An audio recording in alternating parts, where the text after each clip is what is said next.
we officially begin our new topic, I just want to review real quick how to graph these quadratic functions. So your very basic x squared is going to be starting at 0, 0, and then you're going to use these counting patterns and graph as many dots as possible.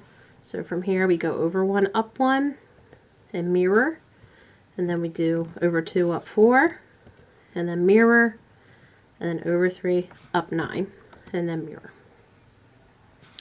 Now if there's a negative out in front, same counting patterns, it's just instead of going up, you would go down. So you still go over 1, but you go down 1, and over 2, down 4, and over 3, down 9. And then number 3 is just using some of those shifting rules. So minus inside means go right, plus outside means go up. So right 1, up 2, and then normal counting pattern, 1, 1, 2, 4. Cannot graph 3, 9. We don't have enough room for that, so that's all I can fit on there. Alright, so then we start changing our counting patterns. When you got a number out front here, whether it be a fraction or a whole number, you're going to change how high you go on your second part of each counting move. So I'm still going to start at 0, 0. There's no shifting at all. Right, but all of these heights right here get cut in half. So I'm choosing not to go over 1 and up a half of 1 because that would be 0.5, and I don't want to graph decimals. So I'm actually going to skip this one. I'm going to do the over 2, up 4 counting pattern. It's just instead of going over 2 and up 4, I go over 2 and up 2. So 1/2 as high as normal. Right, and when I do my next pattern, 3, 9, if I go half of 9, that's a decimal. I don't want to graph decimals, so I skip that one. And I can do 4, 16. So I'm going to go over 4, but I'm not going to go up 16. I'm only going to go up half as high, so 8. And that's what it looks like when you shrink by a factor of a half. And then number 5, we're going to start by going left 1 and down 5 for our vertex. Same idea, except now all your heights get divided by 3, or they're taking a third of those heights. So it's hard to take a third of 1. It's hard to take a third of 4. But we can definitely do a third of 9. You can divide 9 by 3. Alright, so I'm going to use the 3, 9 pattern first. I'm going to go over 3, but instead of going up 9, I'm only going to go up 3. And then mirror it.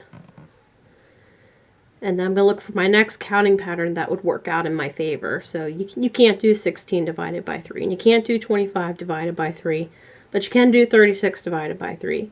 So 636 is the next pattern I'm going to use. I'm going to go over 6, and instead of going up 36, I'm actually just going to go up 12, because that is a third of 36. And we'll do one more, but I'll change it to 1/4. So we're going to shift down 1 to start. And 1/4 is the same thing as dividing by 4. So I would have to divide all of these heights by 4.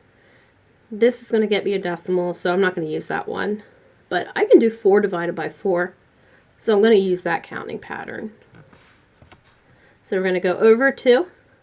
And instead of going up 4, we're only going to go up 1. 1/4 of 4 is 1. So we're going up 1/4 of the way. Right. I can't do 9 divided by 4 prettily. And let's see, this one, 16. Yeah, you can do 16 divided by 4. So you can take 1/4 of 16. So that's going to be my next counting pattern. So I'm going to go over 4. And instead of going up all 16, I'm only going up 1/4 of that, which is 4. 1/4 of 16 is 4. So over 4, up 4. Alright, and then I keep that pattern going. I'm not going to do 25. Can't do 1/4 of 25. You can do 36 divided by 4. So my next counting pattern would be the 636 guy. So you're going to go over 6. And then 1/4 of 36 is 9. So you're going to go up 9 from that. And that looks like that's all the dots that are going to fit on our coordinate plane. So we do have some new terms to throw out at you, and some old ones I just want to redefine with you. refresh your memory. So quadratic means it has x squared in it. It's not because it has an x in it, it's because it has a squared in it. So if you see a squared, that means your function's quadratic. And then when you graph your function, you get a u. The fancy name for that is a parabola. So I like to try to incorporate that term as well. And then the vertex, that's the point of your u. So right here, that's the vertex. All right.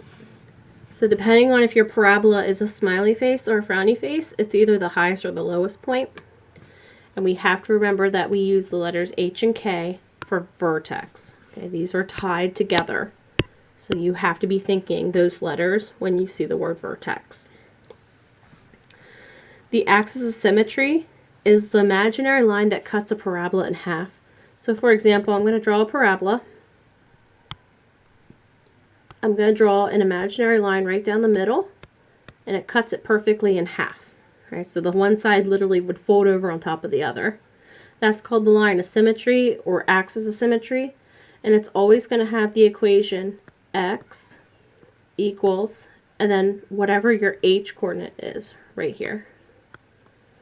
And the reason for that is vertical lines always use an x in their equation, and then you always go with the x coordinate of wherever you cross through. In this case, the x coordinate is h, so it's just x equals and then whatever your h is.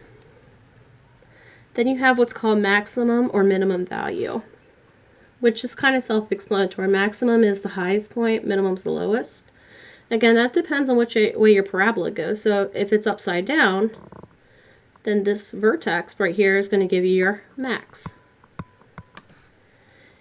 If it's a smiley face, then you have what's called a minimum value. So you can't have both. Something can't be a max and a min. It's just if it's a frowny face, it has a maximum point and no minimum.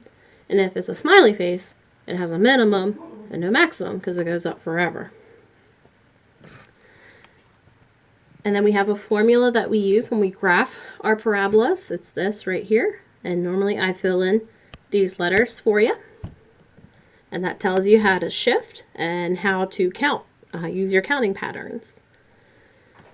But there is another form that I want to introduce to you, and that's called standard form of a quadratic. And it looks like this: ax squared plus bx plus c. So in our next video, we'll go ahead and pick up with the next stuff about reminders about how a, h, and k affect this graph, and then we'll go on from there.